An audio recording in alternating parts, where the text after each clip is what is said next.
ദേശീയപാത നിർമ്മാണത്തിലെ അപാകതകൾ മൂലം സഞ്ചാര സ്വാതന്ത്ര്യമില്ലാതായി പോയ ഷിരിയ സ്വദേശിയായ മുഹമ്മദിൻ്റെ കുടുംബത്തിൻ്റെ വേദന മാതൃഭൂമി ന്യൂസ് പ്രേക്ഷകരിലേക്ക് എത്തിച്ചതാണ്. ഇപ്പോൾ നിരവധിയായ പരാതികൾ ഉയർന്ന സാഹചര്യത്തിൽ പോലും നിർമ്മാണ കമ്പനിയും അധികൃതരും ഒന്നും തന്നെ ഈ കുടുംബത്തിൻ്റെ വേദന സങ്കടം മനസ്സിലാക്കുന്നില്ല എന്ന് തന്നെയാണ് വാസ്തവം. ഇപ്പോൾ ഈ കുടുംബം നിർമ്മാണ കമ്പനിയുടെ ഓഫീസിന് മുൻപിൽ സമരമിരിക്കേണ്ട അവസ്ഥയിലേക്ക് കാര്യങ്ങൾ നീങ്ങിയിരിക്കുകയാണ്.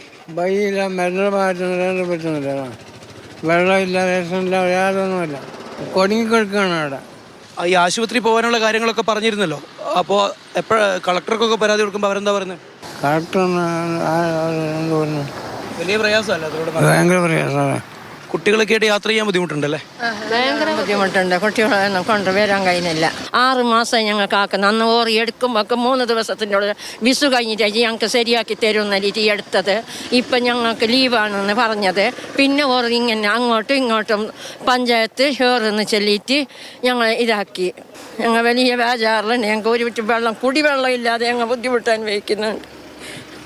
പണ്ട് കാലത്ത് പഞ്ചായത്ത് റോഡുണ്ടായിരുന്ന ഷിറിയ കടവിലേക്കുണ്ടായിരുന്ന പഞ്ചായത്ത് റോഡുണ്ടായിരുന്ന ഒരു പാതയാണിത്. അതാണ് ഇപ്പോൾ പൂർണ്ണമായി ഇത്തരത്തിൽ ഇല്ലാതായി പോയിരിക്കുന്നത്. എത്ര പരാതി നൽകിയിട്ടും യാതൊരു നടപടിയും ഉണ്ടാകുന്നില്ല എന്ന് തന്നെയാണ് യാഥാർത്ഥ്യം. ജില്ലാ കളക്ടർക്ക് പോലും ഇത്തരത്തിൽ പരാതികൾ നൽകുന്ന സാഹചര്യം ഉണ്ടായിരുന്നു. ഇപ്പോൾ പ്രദേശത്തെ ചില പൊതുപ്രവർത്തകർ കൂടി നമ്മളോടൊപ്പം ചേരുന്നുണ്ട്. ജില്ലാ കളക്ടർക്ക് ഇതുമായിട്ട് ബന്ധപ്പെട്ട് പരാതി നൽകി. ജില്ലാ കളക്ടർ നാഷണൽ ഹൈവേ അതോറിറ്റിയോട് ഇതുമായിട്ട് ബന്ധപ്പെട്ട് റിപ്പോർട്ട് ചോദിച്ചു. അപ്പോൾ ആ റിപ്പോർട്ടിൻ്റെ അടിസ്ഥാനത്തിൽ അവർ നിർമ്മാണ കമ്പനിയോട് ചോദിച്ചു. നിർമ്മാണ കമ്പനി അത് പെട്ടെന്ന് സോൾവ് ചെയ്യുന്ന രീതിയിലല്ല അതിനൊരു റിപ്പോർട്ട് സമർപ്പിച്ചത്. വലിയൊരു പ്രൊജക്റ്റായിട്ട് അതിപ്പോൾ ഇനി ചെയ്തു വരണം തന്നെ കുറേ കാലതാമസം എടുക്കുന്ന രീതിയിലാണ്.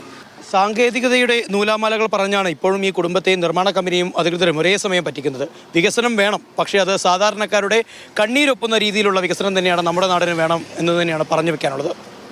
ഷാജു ഇവരൊപ്പം സാരംഗ് സുരേഷ്, മാതൃഭൂമി ന്യൂസ്, കാസർഗോഡ്.